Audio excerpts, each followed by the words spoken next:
The shuttle from Earth came slowly into the docking bay of Station Barrelon 7. The station was huge, bigger than any city Una had ever seen. It floated in space like a metal flower, with long arms reaching out in every direction. Lights blinked everywhere. Ships moved in and out like busy insects.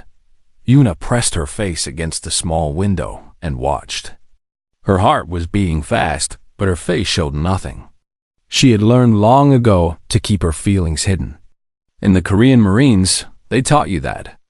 In the diving teams, they taught you that. Show nothing. Feel everything. Act when needed. She was 22 years old. She came from Bizen, a city by the sea.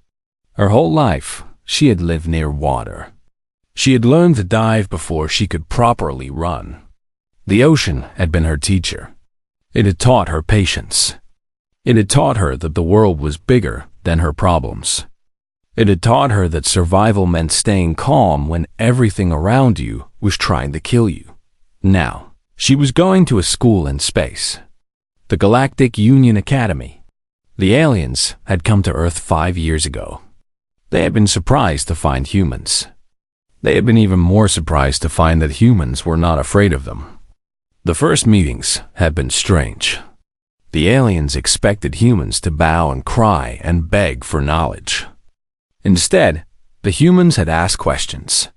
So many questions. How does your ship work? What fuel do you use? Can we see the engine?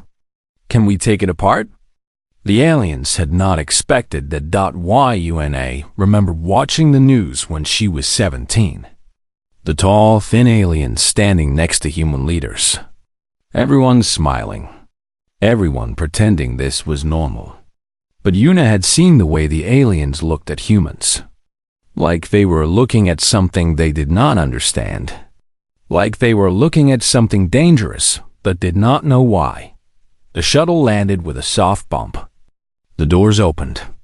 Una picked up her single bag and walked out. The air on the station was thin and cool. It smelled like metal and something sweet she could not name. The gravity was wrong. She felt light. Too light. Like she might float away if she jumped. On Earth, gravity pulled you down hard. Here, it barely bothered to try. She took a careful step. Then another. Her body felt strange. Strong. Like she could run forever and never get tired. She did not know why. She did not know that Earth's gravity was much stronger than most planets. She did not know that her muscles, her bones, her heart had all grown to fight against a force that would crush most aliens. She just knew she felt light. The academy was at the center of the station. Una followed the signs. Other cadets walked past her. Some were tall and thin, with skin like silver paper. Some were short and wide, with 4 arms and no necks. Some had fur. Some had scales. Some had things she did not have words for. Nobody looked at her twice.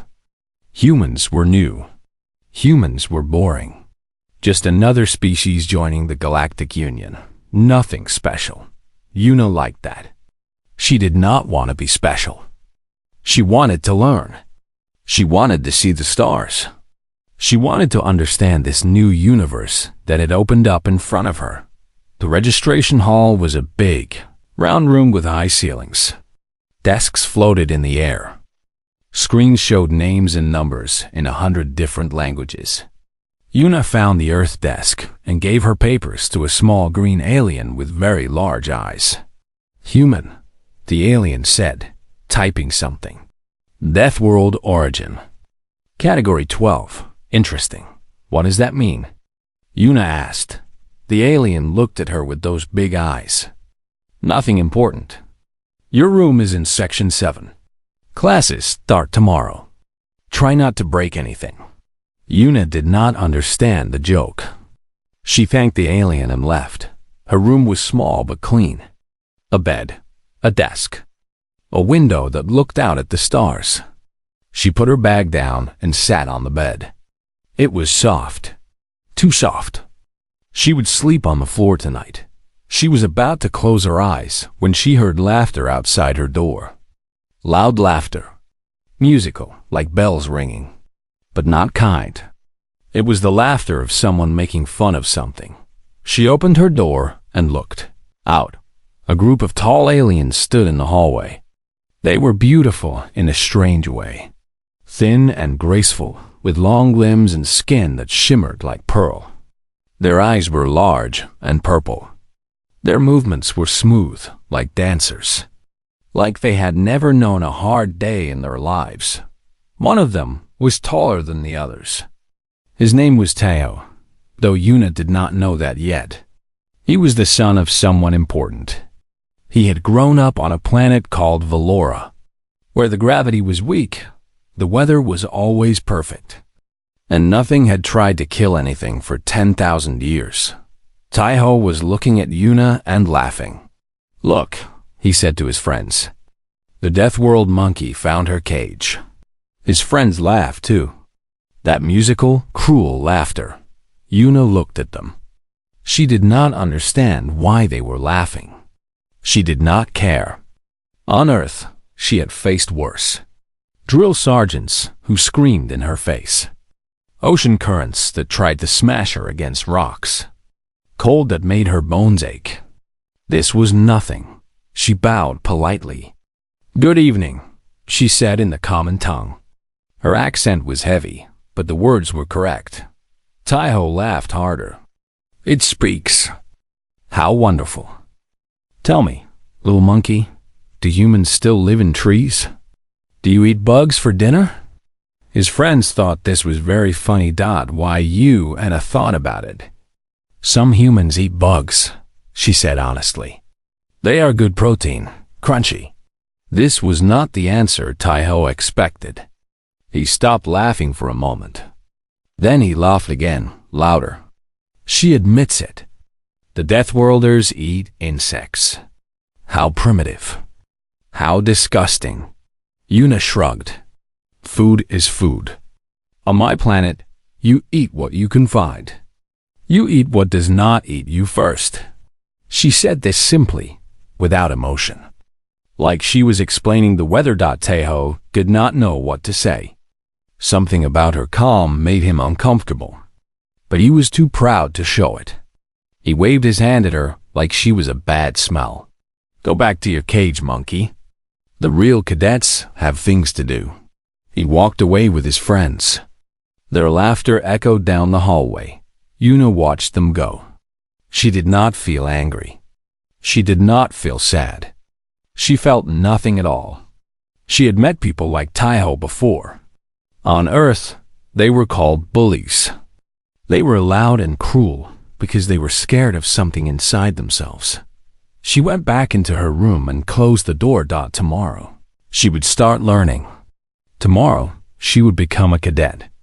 Tomorrow, the real work would begin. She lay down on the floor and closed her eyes. The stars outside her window burned cold and silent. Yuna slept deeply, dreaming of the ocean back home, where the currents were strong and the water was dark and everything was trying to kill you. Always, every single moment, forever. She smiled in her sleep. She was used to it. The weeks passed slowly at the academy.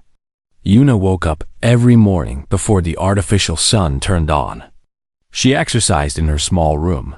Push-ups, sit-ups, the simple things her body knew by heart. On Earth, these exercises were hard work. Here in the weak gravity, they felt like nothing. She had to do 3 times as many just to feel tired. She did not understand why. She did not know that her muscles were built for a world that pulled down hard on everything. Here, where the pull was gentle, her body was like a machine built for heavy work being asked to carry feathers. Classes started at 8 station time. Yuna sat in the back of every room. She took notes. She listened. She asked questions when she did not understand. The teachers were patient with her. Humans were new to the galaxy. They did not know many things, but they learned fast. Very fast. This surprised the teachers. though they did not say so. Taeho was in 3 of her classes. Every day, he found a new way to make fun of her. In history class, the teacher talked about the great civilizations of the galaxy. Taeho raised his hand. "Teacher, why are we letting Deathworlders into the academy? Their planet is not even unified yet. They still have wars with each other. They are barbarians." The teacher, an old creature with gray skin and kind eyes, looked uncomfortable. "All species develop at their own pace, Cadet Taeho. Humans are here because they passed the entrance tests. That is enough." "But look at her," Taeho said, pointing at Yuna. "She barely speaks proper common. She eats insects. Her planet is a Category 12. That means it is basically hell. What can someone from hell teach us?" Some cadets laughed. Others looked away, embarrassed. Yuna said nothing. She wrote down the date of the first Galactic Congress and kept listening. In combat class, Instructor Velis taught them the basics of self-defense. He was a strange alien, short and muscular, with skin like brown leather. He had been a soldier once. Yuna could tell by the way he moved, careful, controlled, always watching. Velis had read the Earth files. He knew things that the cadets did not know. He knew that Earth had gravity twice as strong as Valora. He knew that Earth's atmosphere was thick and heavy, full of oxygen that would make most aliens dizzy. He knew that Earth had predators, diseases, weather, and disasters that would kill a Valoran in days.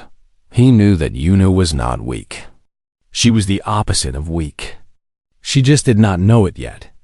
"Pair up," Velis said one day. "Practice the basic holds." Nobody wanted to pair with Yuna. She stood alone while everyone else found partners. Finally, Velis pointed at her. "Cadet Yuna, pair with Cadet Mireille." Mireille was a young Valoran girl, one of Taeho's friends. She looked at Yuna like she was being asked to touch garbage. But she walked over and held out her hands. The exercise was simple. One person grabbed. The other person escaped. Yuna let Mireille grab her wrists first. Mireille's grip was soft, gentle, like being held by a child. Yuna could have broken free by breathing hard. But she did not want to embarrass the girl. She pretended to struggle. She let Mireille think she was strong. When it was Yuna's turn to grab, she was very, very careful. She held Mireille's wrists like she was holding eggs. Even so, Mireille winced. "That hurts," Mireille said. "You are squeezing too hard." Yuna let go immediately. "I am sorry. I did not mean to." Mireille rubbed her wrists and looked at Yuna with confusion. And something else. Something like fear. After class, Velis called Yuna to his desk. "You held back," he said. It was not a question. Yuna nodded. "I did not want to hurt her." Velis looked at her for a long moment. His eyes were old and tired. "Do you know why your planet is classified as Category 12? "No, sir. It means your world is considered extremely hostile to life. High gravity, extreme weather, dangerous animals, toxic plants. Your atmosphere alone would damage most species within hours. Your ocean pressure would crush a Valoran at 50 meters depth." He paused. "You dive, yes?" "Yes, sir. Since I was young. 50 meters is not deep." Velis smiled. It was a sad smile. "To you, no. To them, it is death. You do not understand what you are, cadet. Your body is a weapon. Your bones are dense like metal. Your muscles are built to fight against forces these people have never felt. You are from a death world. You are a Deathworlder. Here, among us, you are something very dangerous." Yuna did not know what to say. She had never thought of herself as dangerous. She was just Yuna, a girl from Bizon who liked the ocean and wanted to see the stars. "Be careful," Velis said. "Be very careful. And if someone pushes you too far, Remember that what feels gentle to you might break them. Yuna thought about this for days. Meanwhile, Taiho continued his campaign. He knocked her food tray down in the mess hall. She picked it up without a word. He spread rumors that humans carried diseases. She ignored them. He broke into her locker and scattered her things on the floor. She reported it calmly and cleaned up. Every day, he pushed. Every day, she did not push back. The other cadets started to notice. Some thought she was weak, a coward, an easy target. Others saw something different. They saw the way she moved, the way she controlled herself, the way her eyes tracked everything in the room without seeming to look at anything. They saw a predator pretending to be prey. Taiho did not see this. He saw a small human girl who never fought back. He saw an easy victory, a way to prove how superior he was.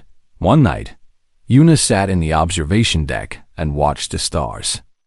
A small alien approached her. It was the green creature from the registration desk, the one with the large eyes.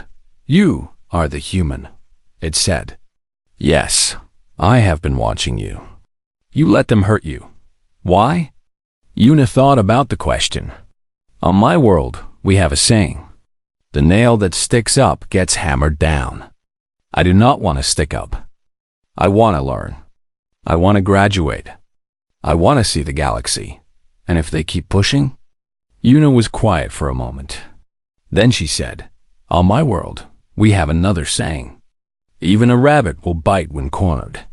The small alien blinked its large eyes. "What is a rabbit?" "A small animal. Very soft, very gentle. It eats plants. It runs from everything. Everyone thinks it is harmless. And it bites when it has no other choice." Yuna looked at the stars. Everything from my world bites. Even the gentle things. We learned from our planet. Our planet does not forgive weakness. Our planet does not give second chances. Our planet is always trying to kill us, and we are still alive. She said this without pride, without anger, just a simple fact. Like saying the sky was blue or water was wet.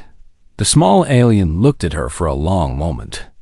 Then it made a sound that might have been a laugh. "I think," it said, "that Cadet Taiho does not know what he is playing with." Yuna shrugged. He will learn. Everyone learns. Sooner or later. She went back to watching the stars.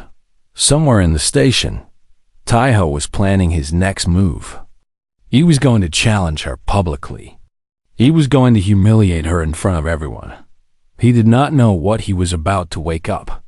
He did not know that the quiet girl from the death world was not scared. She was waiting. The announcement came on a cold station morning. Yuna was eating breakfast alone in the corner of the mess hall when the speakers crackled to life. "Attention all cadets. A formal combat challenge has been registered. Cadet Taiho of Velora challenges Cadet Yuna of Earth. The match will take place at 1400 hours in the main arena. All cadets are invited to witness." The mess hall went quiet. Every eye turned to Yuna. She took another bite of her food. It was some kind of grain with vegetables. Not bad, not good. Just food. She chewed slowly and swallowed. A formal challenge. She had read about these in the Academy Handbook. Any cadet could challenge any other cadet to a combat test. It was meant to be educational. A way to learn. A way to prove yourself. The rules were strict. No weapons. No killing. A referee would watch. Safety fields would prevent permanent damage. But everyone knew what this really was. Taiho wanted to hurt her. He wanted to embarrass her. He wanted to show everyone that humans were nothing special. Yuna finished her breakfast and stood up. The other cadets watched her walk out. Nobody spoke to her. Nobody wished her luck. She went to the observation deck and looked at the stars dot at 1200 hours. Instructor Velis found her there. You do not have to do this, he said. You can decline. There is no shame in walking away from a fight you did not start. Yuna turned to look at him. Will he stop if I walk away? Veles was quiet. They both knew the answer. No, Yuna said. He will not stop. He will think I am scared. He will push harder. He will push until I break or until I push back. She looked at her hands. Small hands. Calloused from years of rope and rock and cold water. I am tired of waiting. Veles nodded slowly. Then I have one piece of advice.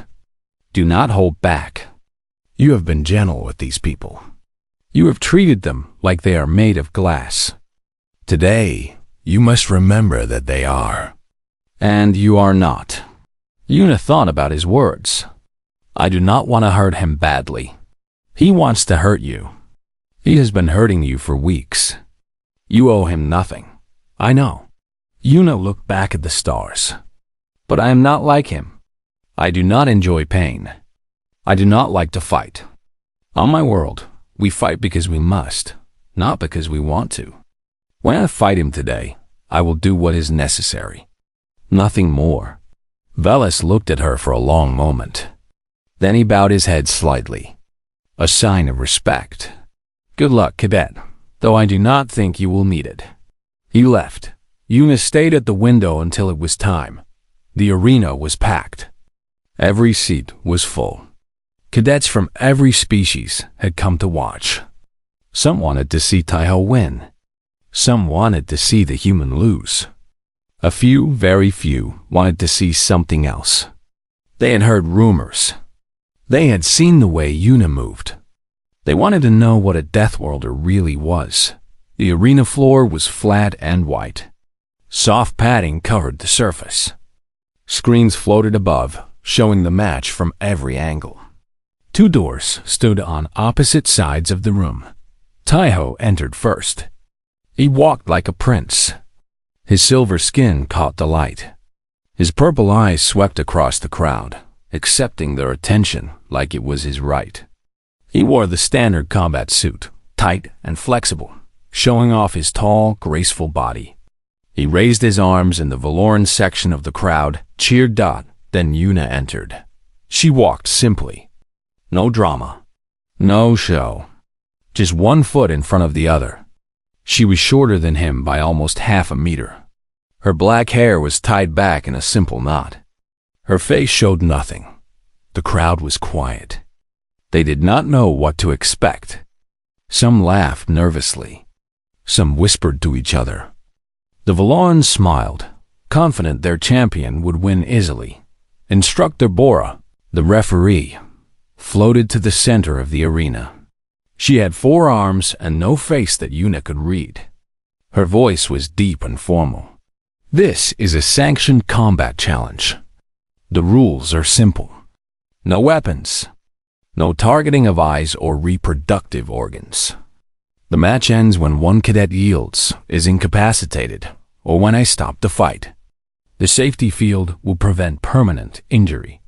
Do both cadets understand? I understand, Taiho said loudly.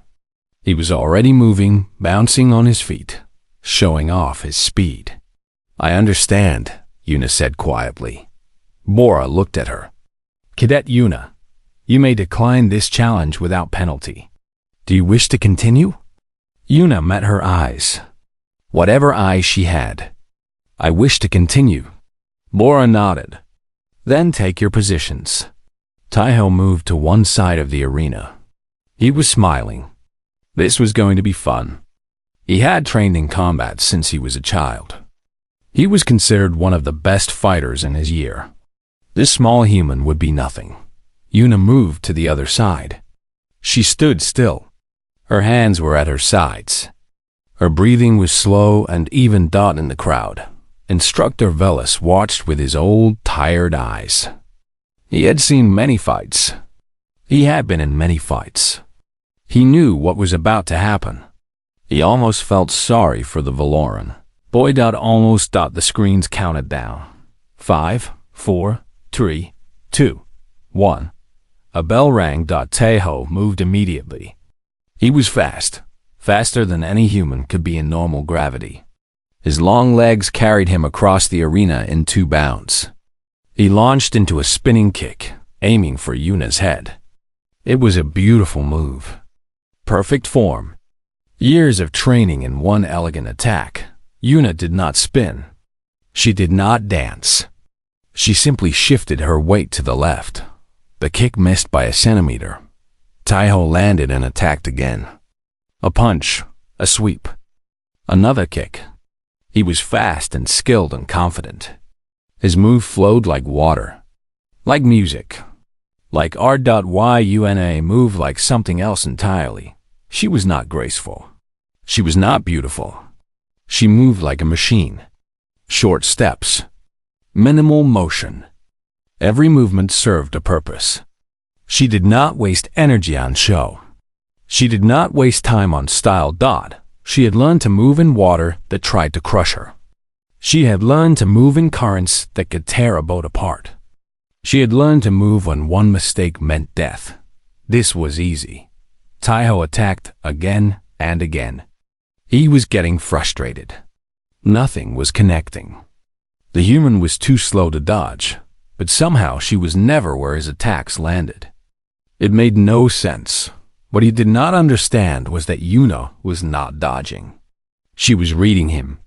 Every movement he made, she saw coming before he finished thinking it. She had learned to read the ocean. She had learned to read the storms. Reading one angry boy was nothing. The crowd was confused. The fight was not going the way they expected. Taeho was attacking, but nothing was happening. The human was just standing there, moving slightly, not even trying to fight back. "Fight me!" Taeho screamed. His voice cracked with anger. "Stop running and fight me." Yuna looked at him. Her face was calm. Her eyes were dark and deep, like the ocean back home. "Okay," she said. And then she moved. It was not fast by Deathworld standards. On Earth, any soldier could have blocked it. Any fighter could have seen it coming. Here, in the low gravity, with her muscles built for twice the pull, it was something else. It was lightning. Her hand shot out and grabbed Taeho's wrist. Just grabbed it. A simple move. Nothing special. The sound it made was not simple. It was the sound of something much stronger than expected meeting something much weaker than it knew. Taeho's eyes went wide. He tried to pull away. He could not. He might as well have been trying to escape from iron. For the first time since the fight began, he felt something new. Fear. The arena was silent. Nobody breathed. Nobody moved. Yuna held his wrist and looked into his eyes. "Yield," she said. It was not a request. The arena was silent. Every eye was fixed on the 2 figures in the center. The tall, beautiful Valoran, his face twisted with shock.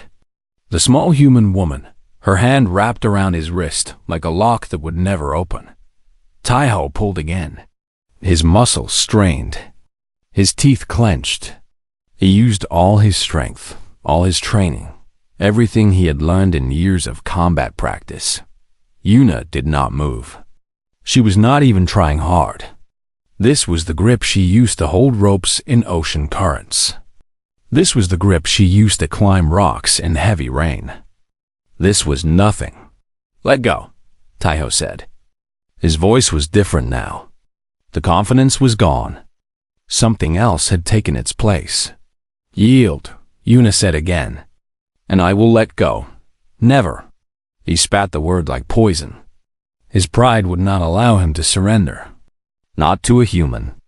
Not to a Deathworlder. Not to someone he had mocked for weeks. He tried to attack with his free hand. A punch aimed at her face. It was desperate, sloppy, nothing like his earlier grace. Yuna caught that hand too. Now she held both his wrists. He was completely trapped. His arms were spread wide. He could not kick without falling. He could not move without her permission. The crowd gasped.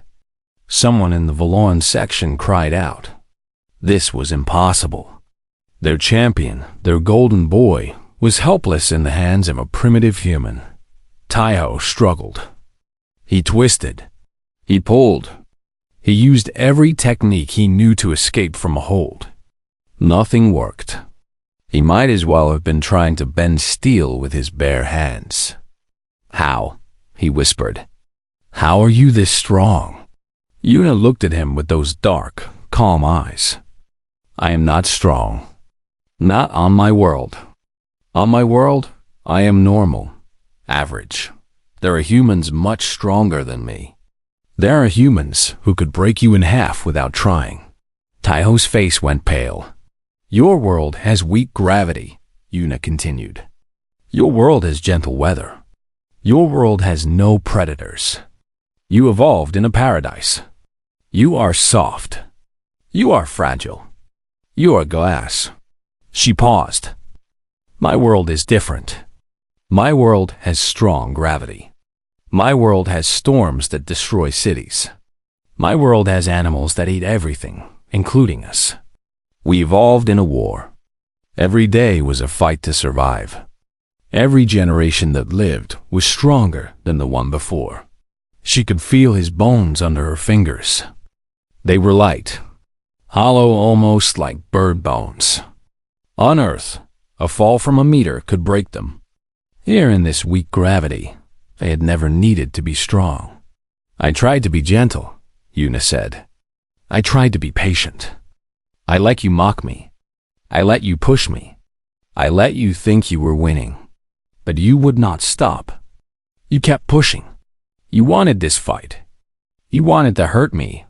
Her grip tightened just slightly. Taiho whimpered. Now you have what you wanted. Are you happy? Please, he said. The words seemed to hurt him more than her grip. Please stop. Yield. I yield. The words were quiet, broken, but everyone heard them. The screens made sure of that. Instructor Bora raised one of her 4 arms. The match is over. The winner is no. Taiho's voice cracked. No, I take it back. I do not yield. Fight me properly. Stop holding me like a child. Yuna looked at him. She saw the pride in his eyes, the anger, the shame. He could not accept losing. He would rather be hurt than admit a human had beaten him. She understood. On Earth, there were people like him. People who would die before they admitted they were wrong. People whose pride was worth more than their bodies. She had tried to be kind.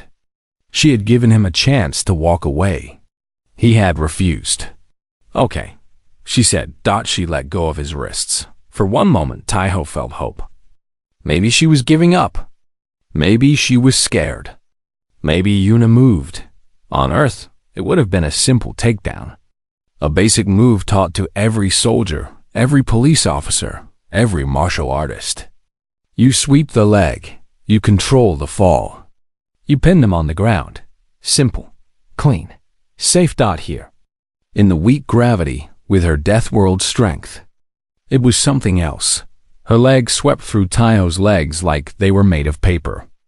His feet left the ground. His body rotated in the air.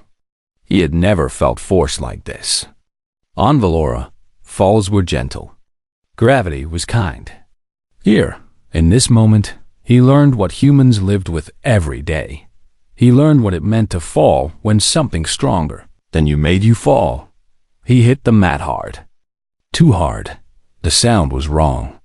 Everyone heard it. A crack. Sharp and clear. The sound of something breaking inside. Taiho screamed. The safety field activated immediately. Blue light wrapped around him. Pain blockers flooded his system. Stabilizers locked his body in place. But the damage was done. His femur, that long Valorn bone designed for gentle jumps in weak gravity, had snapped in 2 places. The crowd was frozen. Nobody moved. Nobody spoke. The screen showed the replay again and again. The sweep. The fall. The break. Instructor Bora rushed to Tejo's side. Medical drones descended from the ceiling. In seconds, he was surrounded by technology designed to save lives. Yuna stood alone in the center of the arena. She looked at her hands. The same hands that had pulled ropes. The same hands that had held onto rocks in crashing waves. The same hands that had seemed so small and weak to everyone on this station. She had not meant to break him. She had used a basic move. A beginner's technique. On Earth, it would have knocked someone down and nothing more. Here, against someone made of glass, it had been too much. Instructor Velis appeared at her side. His face was impossible to read. "Come with me," he said quietly, before the crowd remembers how to move. He led her out of the arena through a side door. Behind them, the silence finally broke. Voices exploded, screaming, crying, questions and accusations, filling the air like angry birds. They walked through empty corridors until they reached a small room. Velis closed the door and turned to face her. "You held back," he said. "Even at the end. You could have killed him." Yuna nodded. Her hands were shaking now. The calm was fading. The reality of what she had done was settling into her bones. "I did not want to hurt him," she said. "I wanted him to yield. I wanted it to be over."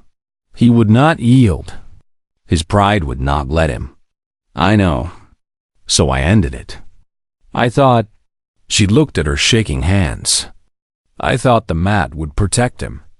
I thought the safety field would catch him. I did not know his bones were so fragile," Velis finished. "The word is fragile. And no, you could not have known. You have never fought anyone outside your species. You do not understand how rare your people are." Yuna sat down on a chair. It felt strange to sit. Her body wanted to move. Her body wanted to run. Fight or flight, the old human instincts screaming in her blood. "What happens now?" she asked. "Now we wait. The Academy will review the fight. They will see that you followed the rules. They will see that he challenged you. They will see that you gave him multiple chances to yield." Velis paused. "You will not be punished, but you will be feared. And that is sometimes worse."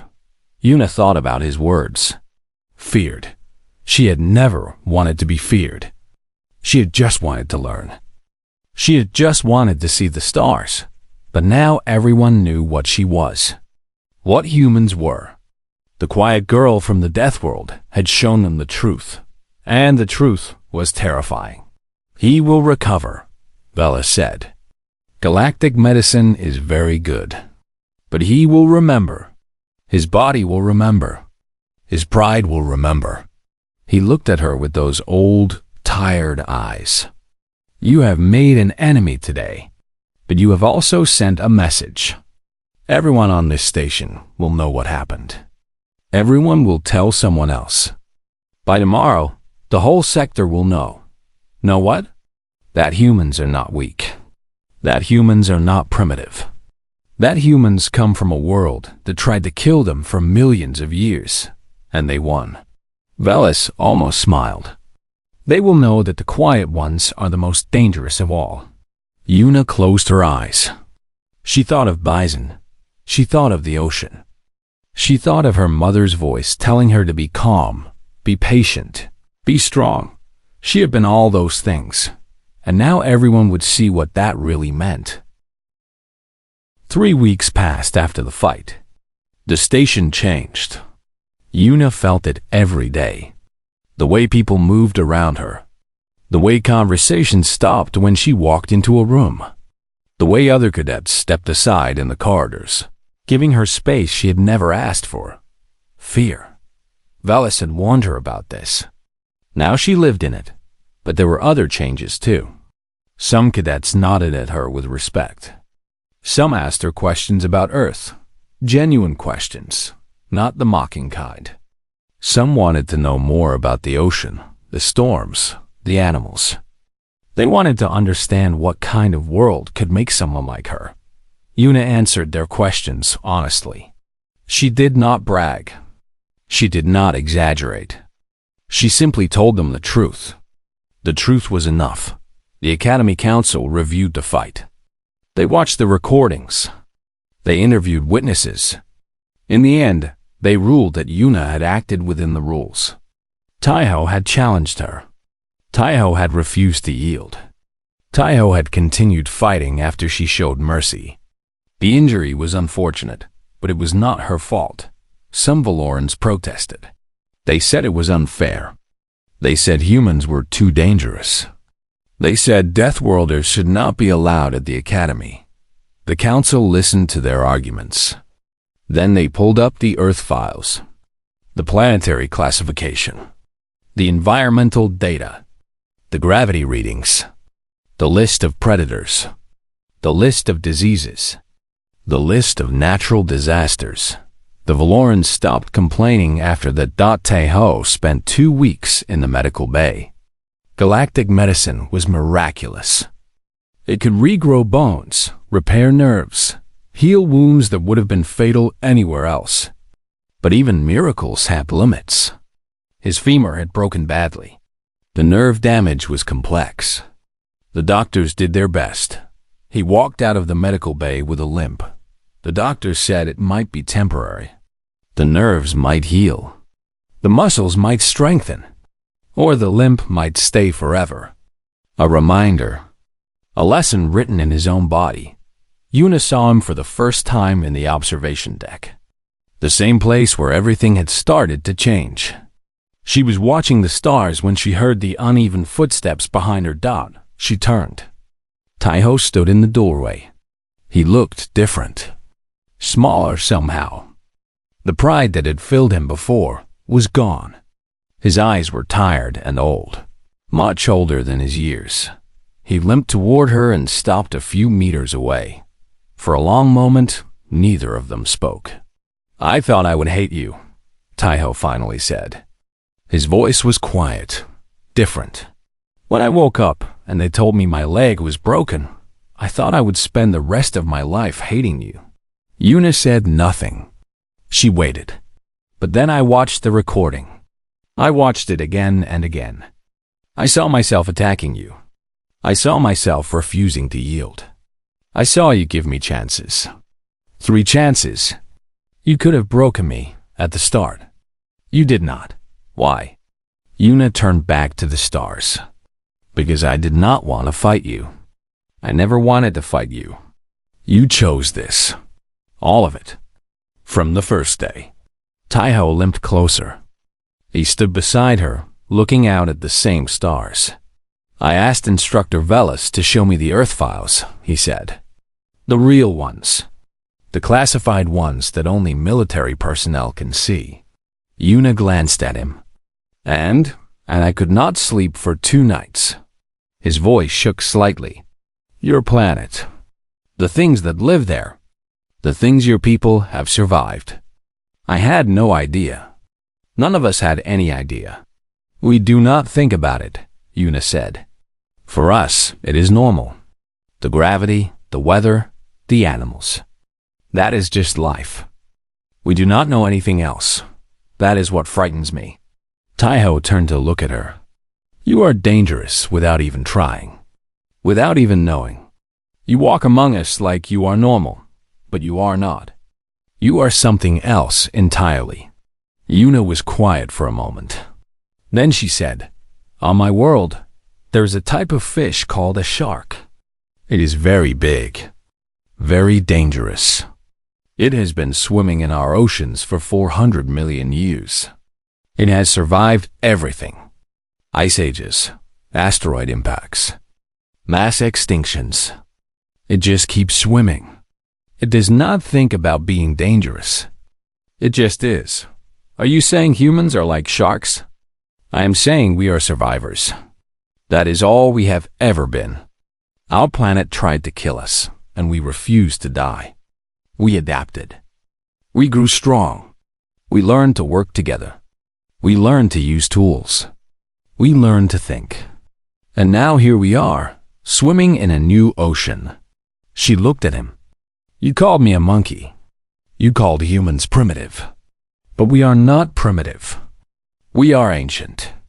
Our ancestors survived things your world has never known.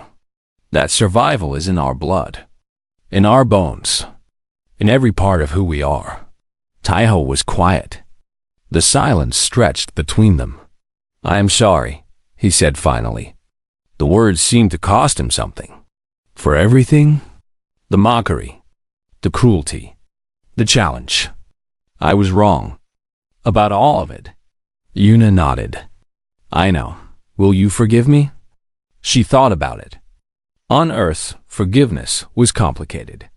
It meant different things to different people. Some held grudges forever. Some let go instantly. Yuna had always been somewhere in the middle. I do not hate you, she said. I never hated you. You were just a boy who did not understand. Now you understand. That is enough. Taiho's shoulders dropped. Some weight lifted from him. Not all of it, but some. My father wants me to leave the academy, he said. He says it is too dangerous for me now. He says humans cannot be trusted. Will you leave? Taiho looked at his leg, at the limp that might never go away. No, I think I will stay. I think I have more to learn. He looked at her. From you? If you will teach me. Yuna raised an eyebrow. Teach you what? How to survive. How to be strong. Not strong like this. He flexed his thin arms. Strong like you. Strong on the inside. Strong when everything is trying to break you. Yuna thought about his request. It was unexpected. A month ago, she would have laughed. A month ago, she would have walked away. But things had changed. She had changed. The fight had taught her something too. It had taught her that she could not hide forever. She could not pretend to be weak. She could not wait until the danger passed. She was a Deathworlder. She was human. The galaxy would have to deal with that. Okay, she said. We start tomorrow, early. Do not be late. Taiho almost smiled. It was a small thing, fragile, like everything about him. But it was real. Thank you, he said. Do not thank me yet. On Earth, we have hard training. I will not make it easy for you. I do not want easy. I want to understand. Yuna nodded. Maybe there was hope for him after all. They stood together in silence, watching the stars. Two cadets from very different worlds. One who had learned what strength really meant. One who was just beginning to learn dot in the months that followed. Word of the fight spread across the sector. Then across the region. Then across the galaxy. The story grew with each telling. The quiet human girl who broke a Valaran champion with her bare hands. The Deathworlder who gave mercy and was refused. The moment when everyone learned what Earth really produced. Why Yuna graduated at the top of her class. She was assigned to a first contact ship, where her patience and her strength proved valuable in ways nobody expected. She met new species. She explored new worlds. She saw things that no human had ever seen before, and always she remembered who she was, where she came from, what her people had survived. Taiho graduated too, 1 year later than expected. His leg never fully healed. He walked with a limp for the rest of his life, but he wore it like a badge, like a reminder. When new cadets asked about it, he told them the truth. I fought a human once, he would say. I thought I was strong. I thought she was weak. I was wrong about everything. What did you learn? They would ask Dot, and Taiho would smile, that small, fragile smile, and say, I learned that the quiet ones are the most dangerous. I learned that survival makes you stronger than pride. I learned that the galaxy is very big and very old, and there are things in it that we do not understand. He would touch his leg, feeling the old wound. But most of all, I learned not to judge a species by their size. Because somewhere out there, on a world that is always trying to kill them, they are getting stronger. Every single day.